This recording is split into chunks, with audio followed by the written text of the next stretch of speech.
G'day, it's Clayton here. It's that time of the week for Take Out the Rubbish. If you are just watching for the first time, this is where I take the bin to the curb and have a chat about business for about 90 seconds. So this week I want to talk about taking risks and educated risks at that. And I'll just grab this bin over there. The risk of failure is probably one of the biggest things in business we can talk about around risk, is that fear of actually trying something and not being successful.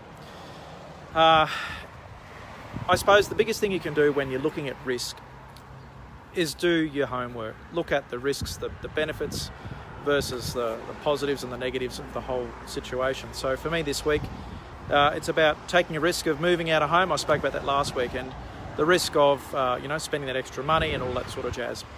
But for me, it's a planned risk. I believe I've got the revenue to cover it, and I believe that it'll be a more creative space for me to do what I do.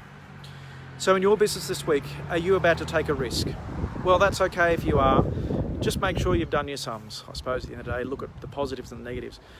And be okay to fail. I think at the end of the day, if you do take a risk in your business and it doesn't work out perfectly, that's okay, because if you look at all of the most successful business people in the world, they have taken risks.